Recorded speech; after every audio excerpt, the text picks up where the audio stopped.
This is your class data. This is the data for your hours that you work. This is for your class, okay? I've got it already typed in here in software called Fathom. So I'm going to hit graph, bring this down. Hours for period 5, throw that to the bottom, and zoop, it gives us a dot plot.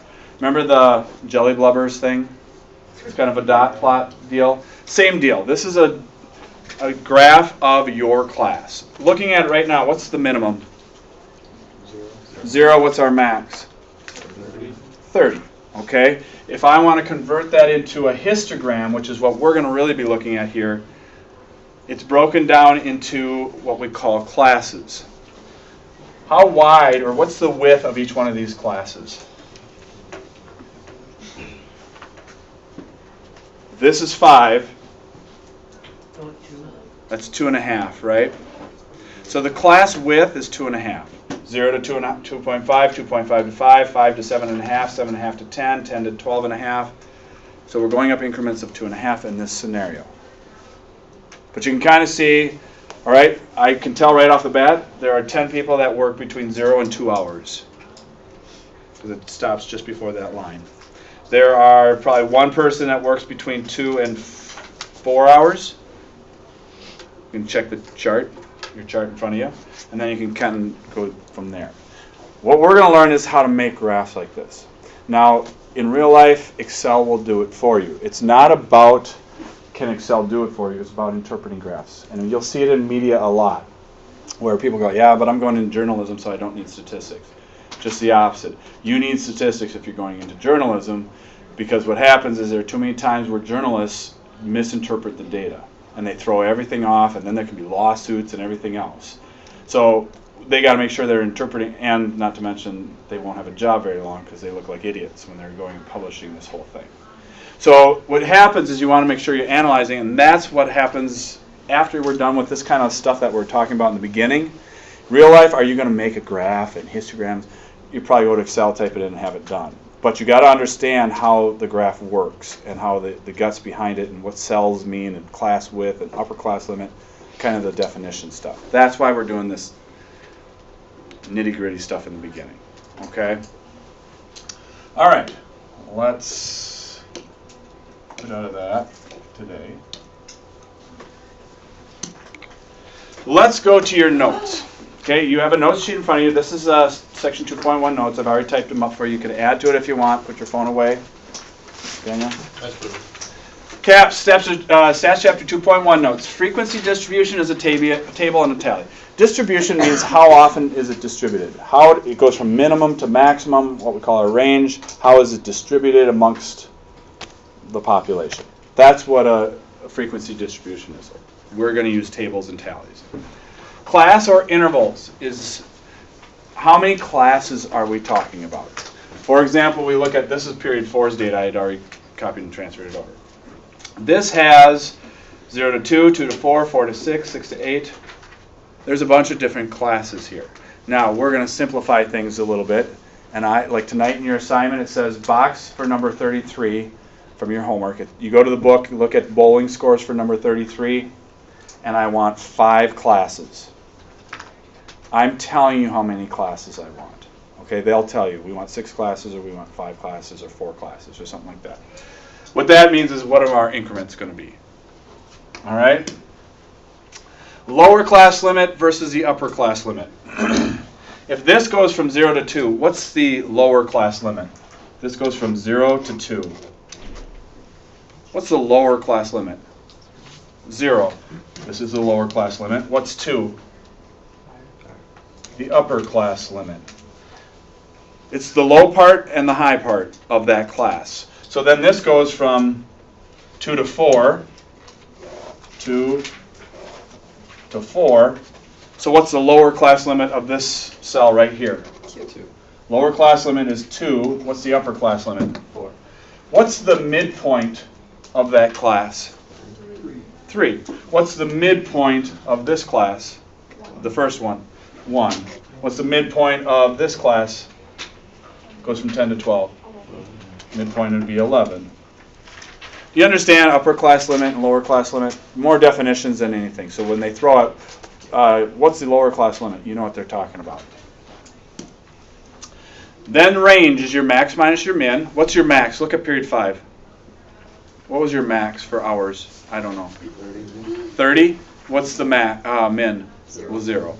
So the range would either say 0 to 30, or a lot of people say the range is 30. 30 units, 30 hours. Midpoint, I just told you what it is. It's your lower class limit plus your upper class limit cut in half. You literally, in this scenario, would take 2 plus 4 cut in half, which is 3. This one is 0 plus 2 cut in half, which is 1. You were able to look at it and tell me right off the bat what the middle was. So not really anything new there. How often do you use midpoint? Not very often. You just like to know what's kind of in the middle. So when you're looking at a big graph of a ton of data, you got to realize everybody's doing this. Target does it. They want to know what was sales for January 1, January 2, January 3, January 4. And they want to look and graph it all out. And then they can say which part of the month was the busiest. Kind of a thing. When do you think for Target is the busiest month in January? The busiest month in January. Thank you. Busiest day. I'm just checking to make sure you're awake. Busiest day in January. When do you think it is? Like after New Year's Eve. I would tend to say probably not the middle of the month. Maybe the end of the month because people are back into shopping. Beginning of the month, I would have said no, except that what's happening maybe at the beginning of the month? Returns. Yeah, all the returns, and then people go back and finish buying stuff. My wife sells stuff on eBay. She sells kids' clothes on eBay. And she notices that in the beginning of the month, January is very slow. And then it's about the last week of January where people start to go, okay, I haven't spent money for a while. December is come and gone. And all of a sudden they start January, you can see right at the end of the month, sales start to pick up. Then February picks up a little bit faster. And then Easter comes around, so then she sells a bunch of stuff for Easter. I don't know if it's the Easter bunny, putting it in the basket or something. But she notices a trend. She can kind of watch that trend from month to month. And she's done it enough years that she can anticipate, oh, this is going to be a down month. Her busiest months for selling kids' clothes and kids' underwear is like cartoon, like Disney underwear. And when do you think is the busiest? Summer. Not the summer. December. October, November. December's almost getting the beginning of December, but October, November, her sales are probably double, sometimes triple every other month because of just they're all buying for Christmas gifts, kind of a thing. So, all right. Class frequency, how often does it happen? We're going to be talking about that. The word relative means percent. Relative means percent. That is key. That one little word means converted to a percent. So when I say relative frequency, we're going to turn that into a percent. Cumulative frequency, that means add. What does cumulate? If I said, let's say over here in the corner I had one of those tornado machines where it's blowing money, dollar bills around. I say you can step in, grab as much as you can in 30 seconds. And then I close, and then you step out. What would be so you step in, and all this money's blowing around, you're sitting there grabbing all this money. You're accumulating all this money, right? Are you sitting there going, I have $1, I have $15, I have $20. If I only give you 30 seconds? No, what are you doing? You're grabbing it and shoving it in your pants and your sweatshirt and everything else. And then you step out after the 30 seconds. What's probably the first thing you're going to do? Count your money. You're going to accumulate your money until the end to see how much total you have. So when you say a cumulative frequency, it's like an accumulation. That's where it comes from. Accumulate means to add up. Cumulative relative frequency, again, there's that word relative, which means we got to convert it to a percent. All right, you ready for the fun stuff? This is where I think you say yes. All right, let me see if I've got information for your class. Period 5, here we go. Here's your data. I believe does that look right? 0, 7, 6.5. Yeah. That your data, okay. What's our min? 0. And our max is 30. 30. So our range is 30 minus 0 or 30, right? Let's say I want 5 classes. I want to break this into 5 classes. So what I'm going to do is take my range and divide it by 5, because I want 5 classes. What's 30 divided by 5? 6. Now take that number and actually round up to the very next integer. So even if it was 6.1 or 6.7, still round up to 7. Here we're sitting at 6.0 because it worked out that way, but I still have to round up to 7, otherwise I have to create a whole nother class. I'll show you why in just a minute. So let's round it to 7. Okay? That's my class width right here. That's going to be our class width. And you are welcome to take notes right on this sheet, if you don't mind. That's why I gave you this. I want you to take notes with me, follow along. If you follow through, write your notes on this, you'll have a good example of what to do. Okay? And that's what we're doing for the next couple of days, so it's not going away. So my class width ends up becoming 7. What's the min again? 0. So I know I'm going to start with 0. So I'm going to fill that in. And how wide is the class? Class width was 7. Watch this part. Okay? If you're sleeping, this is where you're going to make the mistakes. Try and wake up. This 7, a lot of people go, oh, well, I'm going to put 7 right here. If I put 7 there, right next to the 0, how wide is that class? 7. You're thinking 7 because 0 to 7, right? Yeah. Except watch. Watch on my fingers. 0, 1, 2, 3, 4, 5, 6, 7. It ends up being 8. Why? What do you end up counting that you don't? You count the 0. And when you say 0 to 7, you're thinking, oh, I'm not counting the 0, but you do. So this is how I teach it so that to prevent people from making that mistake. Put 7, this class is what will come down next. So in other words, I'm going to make this 7. Then I'm going to add 7 to that number, and it's 14. I'm going to add 7 to that, make it 21. Add 7 to that, make it 28. 1, 2, 3, 4, 5. There's my 5 classes. Just to kind of get us started. What's the number just under 7? 6. Obviously 6. So I've got to make this 0 to 6. Does that make it a class width of 7? 0, 1, 2, 3, 4, 5, 6. Yeah, that gives me my class width of 7, right? There's your 0 to 6. What's the number under 14? 13. So it's going to be 7 to 13, 14 to 20, 21 to 27. And this is where people go, wait, what's next? This is going up increments of 7, right? 0 plus 7 plus 7 plus 7. Each time you're just adding 7 each time. You're doing the same thing here. What's 6 plus 7? 13. 13 plus 20. 7. Or sorry, 13 plus 7, 20. 20 plus 7, 27. 27 plus 7, 34. If I didn't increase this to be a 7, here's what would have happened. In this case, because it came out to a nice even number, is this bottom number, that's supposed to be a 34. This bottom number would have been 29. And I've been like, oh. So then I would have to create a 6th class to get 30. That's why you always have to round up, so that you can make sure that that number is in there. That's a 3. Does that make sense so far? Please, at any point you're not sure, stop me. Because if you have a question, then I need to clarify for probably the majority of people. People that are falling asleep, I'm not going to re-explain this to you. You're on your own. Of course, it'll be on YouTube. All right, tally. Let's go to 0 to 6. How many do we have in the 0 to 6? We've got 1, 2, 3, 4, 5, 6, 7, 8, 9, 10, 11, 12. Double check my math. 12?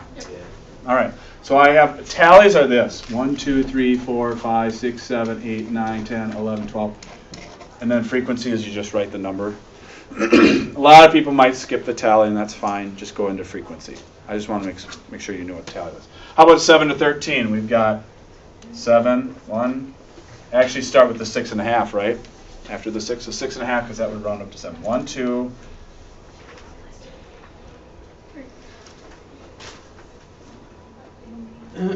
3. Is that it? Yep. So 3. 14 to 20, how many do we have? You can look right on your own pink sheet there.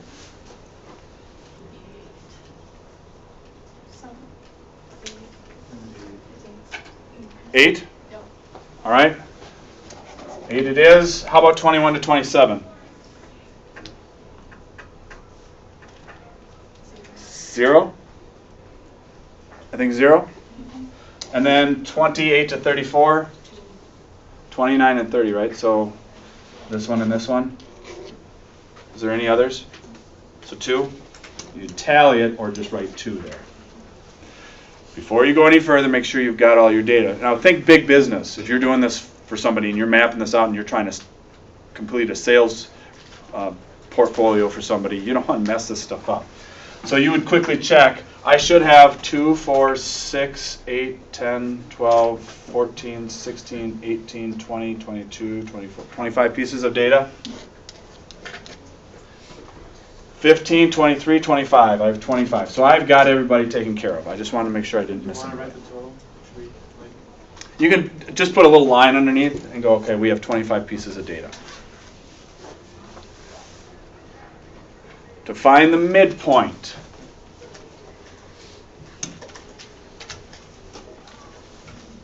Here's what you do for midpoint. Actually, I can do it right in there. 0 plus 6 cut in half. These two numbers is where that comes from. 0 plus 6 cut in half, which is 3. Then I would do 7 plus 13 cut in half, which is 20 divided by 2, or 10. And then I would continue to do that all the way down. What do you think the next number is? 34 divided by 2? Do you see a pattern developing between these numbers? Yeah. Just like our classes went plus 7, plus 7, plus 7, plus 7, so will your midpoints. 3 plus 10 is plus 7. 10 plus 7 is 17. 17 plus 7, 24. Plus 7, 31. That's the easy way to do those. Otherwise, you can certainly write it out. Everybody good with midpoint? Not difficult. It's basic math, but you got to understand what they're asking. Okay, now we get into the stuff we take some calculator work. Relative frequency. Relative means convert it to percent. Remember? Relative means percent. In the 0 to 6, how many from your class work 0 to 6? How many in your class? 12. What percent in your class? How do you find it? You take 12 divided by 25. No idea. 0.4. 48. Even? Yep. So 0.48. How many people in your class work 7 to 13 hours? 3. What percent? 3 out of 25, don't know. 12% or 0.12. 8 out of 25, let's just continue it. 0.32? Yep. This is just 0. 2 out of 25, 0.08.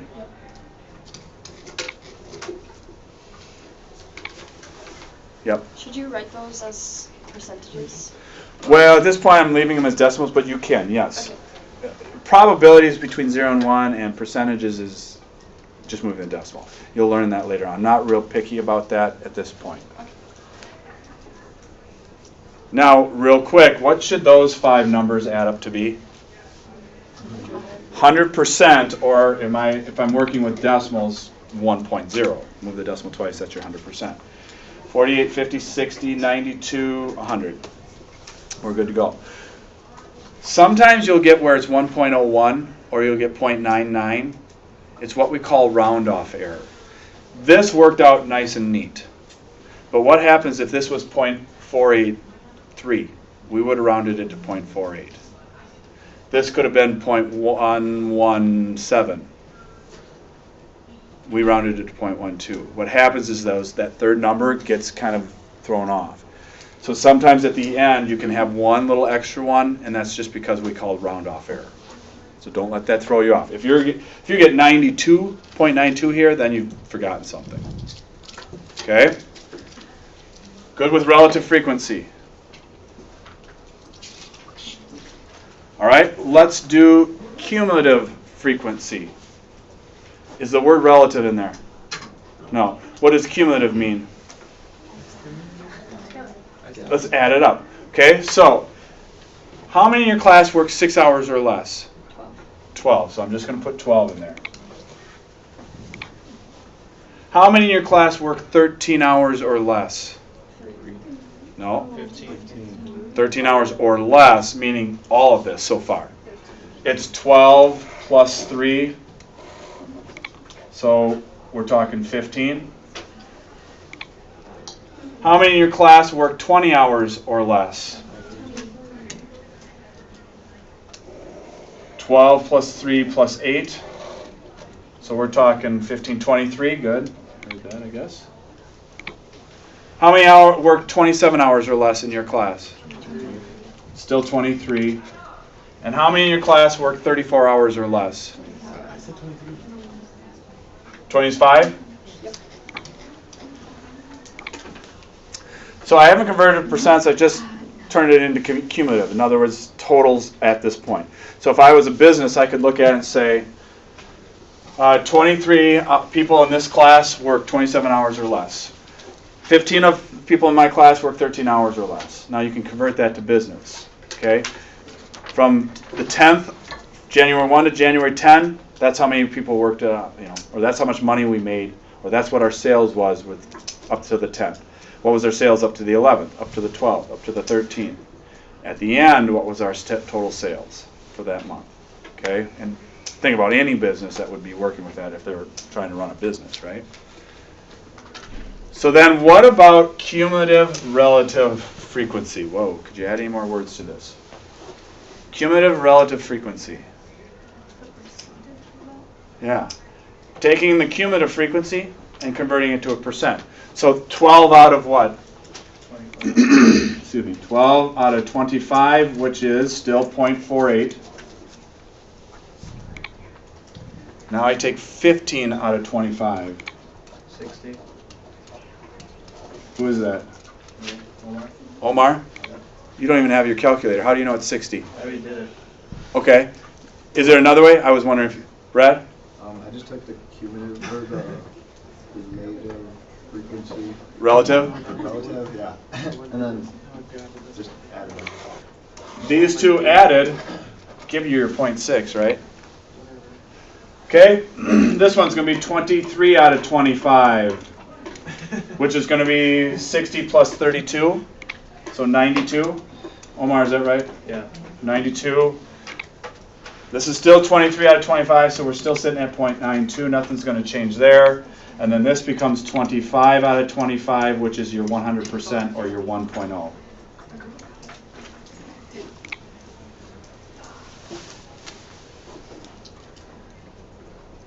See what I mean? I'm throwing a lot at you, but not necessarily difficult math, but it is just kind of like, whoa, where are these numbers kind of coming from? That's why I really just wanted to walk through it with you. This is why, and we aren't even done yet, why I'm recording this so that I don't want to have to try and explain this 5 million times to the people that are gone, because it would take 5 hours.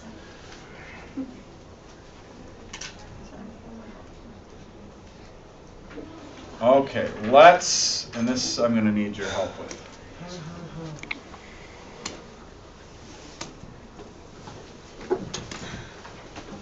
Let's take your information and create a histogram. So now you can either flip it over or use the second sheet, just know where they are. Okay, because we're going to be referring back and forth, and I'm going to need your help as to which one's there. I want to do a frequency histogram. That's my first one. FREQ is just frequency histogram. What were our classes What was the first one? This is where I need help. 0 to 6. 0 to 6, thank you. What was it? 7 to 13, 14 to 20, 21 to, 27. and then 28 to 34. Yep. Don't forget to label your axis or this will be wrong. This is hours for period 5.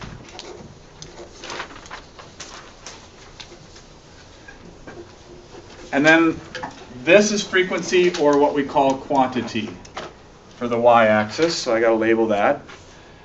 And what was 0.6? That was our biggest. 0.6 was 12. So I'm going to go increments of 2, 2, 4, 6, 8, 10, 12. And this is where your colored pencils can come in handy if you want.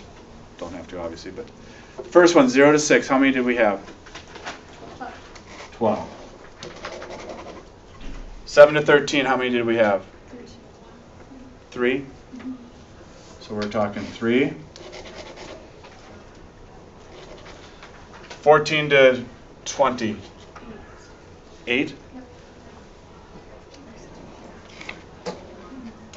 8. 21 to 27. 0. 0. And 28 to 34.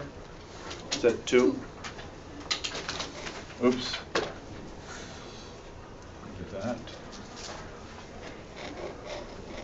And there's 2. So now I can look at a relative, or just a frequency histogram and go, all right, well, a majority of your class worked 0 to 6. The next was 14 to 20. Then there's a little gap. Nobody works 21 to 27. There's only a couple at the far end which work 28 to 34. Nobody works more than 34 hours. That's a lot of information in one little graph. And in terms of a business, I could really dissect that information. That's what an actuary does. That's what a statistician does, is they go in and break this down and analyze it. There's a new degree called an analysis degree where they actually look at all the data and start to break it. Well, there's a hole here. This time of the month works worse, or this is when sales are the most, that kind of thing. We good with the frequency histogram? Before we do the next one. All right, let's do a relative frequency histogram. That just means convert it to what? Percent, since they asked for relative percentages. Again, 0 to 6, sorry, 7 to 13, 14 to 20, Yep. 21 to 27, and 28 to 34. This is hours again. This is time, it's percent. And this is just, what's our highest percent in that relative frequency? 0.48. So I'm going to just go increments of 1. 0.1, 0.2, 0.3, 0.4, 0.5. It's going to be good enough. 0 to 6, 48%. 7 to 13, what percent? 12. Then what? 32. Then 0, 8. and 8%. 0.5. 0.08, so 8%. Does that look any different than, if you take off the fact that this is percents, does that really look any different than the last one? No. These two can barely tell the difference. I can still see the pattern. There's a gap. This is the low end. This is the high end. All I did was convert these to decimals.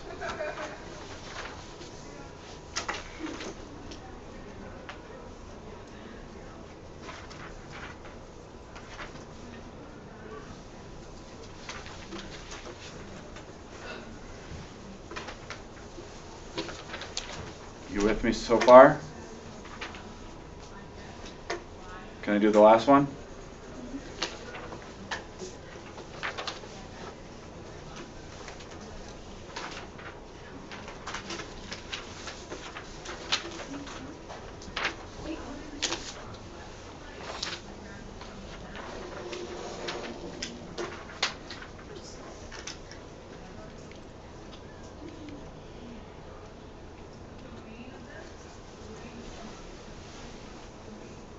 We good? Now let's do a cumulative relative frequency histogram. Sometimes it's called an ogive.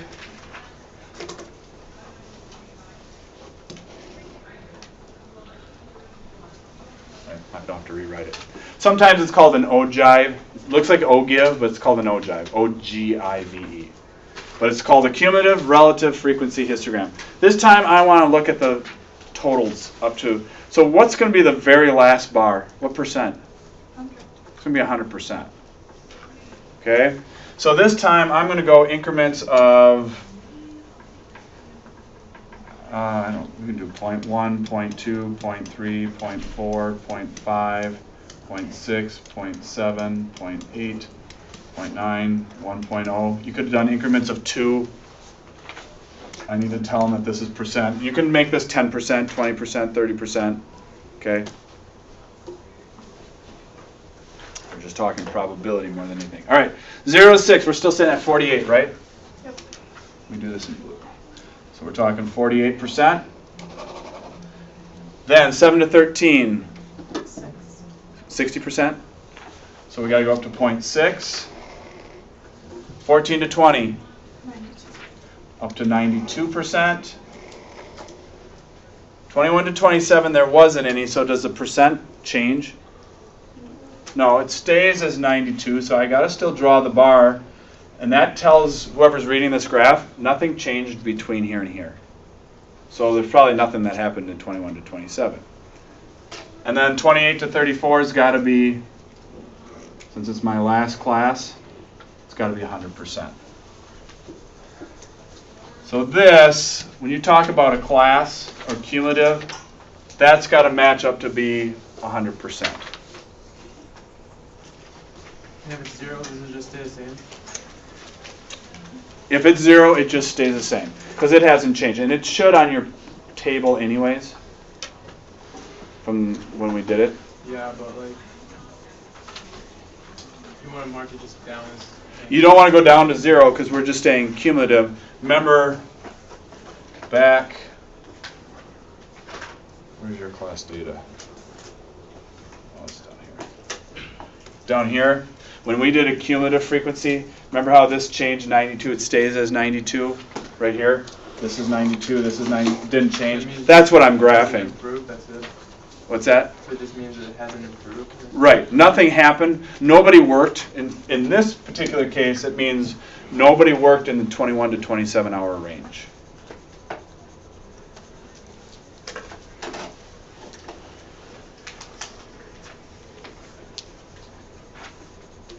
All right. So tonight, when I say box number 33, we'll go through and we'll set this up for you right off the bat. 5 classes, 3 graphs. The 3 graphs I want are the 3 that we just finished. Cumulative, relative frequency, a relative frequency, and a frequency, just a regular frequency. Those are the 3 that I'm looking for tonight. Let's set you up. If you take out your book,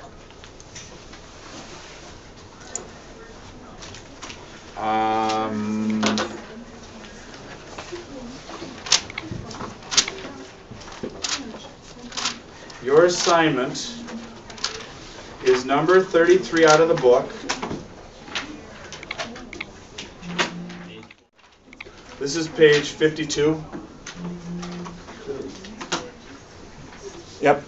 Okay, so I set it up, but for, you know how you do round up to make the class sizes? For the last one, when you add that rounded up number, it's 2 more than the highest number. Do you want us to stop at the highest number? Or keep going? Everybody hear that? Remember how this time, when we just finished the one, what was our max? 30 hours, but our class went to 34? 32? 34? Beth Ann asked, should we just stop at 30? No, and the reason is because on a graph, every increment, every little class has to be the same width. So you're right. We don't know, did it go up to 34? Or did it actually stop at 32? Or 30 in this case. That's where you're going to have to go back and look at the individual data, kind of a thing, to answer that question. So no, stay with the regular class width. Otherwise, they can mark this wrong. All right. So right off the bat, here's your bowling scores. Okay. And what's our max? Do you guys, yeah. 264. And what's our min? 146. And I want 5 classes tonight. It says 5 classes for your homework. I want 5 classes. Watch, because I'm helping you with your homework, people. Help. What's 264 minus 146? 118. What is it? 118. 118. Thank you, Jamie. And divided by 5. 23.6. 23.6, which means we want class size of 24.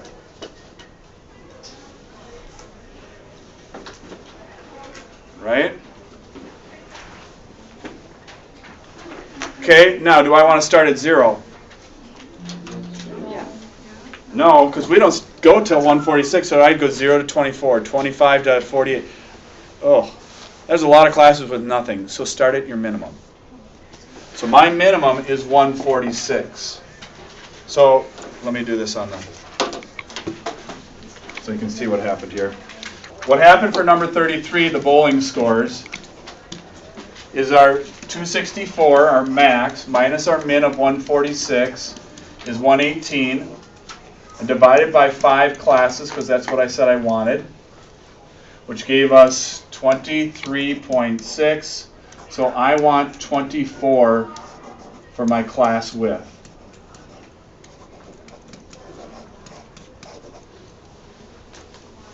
All right, what was our lowest? 146? Add 24. And write it below it. So 160 plus 24, 184 plus 20. Oh, hold on. Oh, seriously? Good call. Where's my eraser? Right here. Got to redo that one. All right, 146 plus 24, since I know my math, is actually 170. Plus 24, 194. Plus 24, 218. Plus 24. There's my 5 classes. That's the lower class limit for each class. Let's do the upper class. What's the one number less than 170? 169. This is going to be 193. This is going to be 217. This is going to be 241. And then this is going to be 265.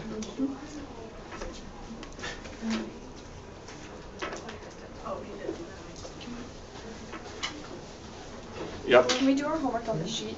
Yeah, that's why I gave you an extra copy. Sweet.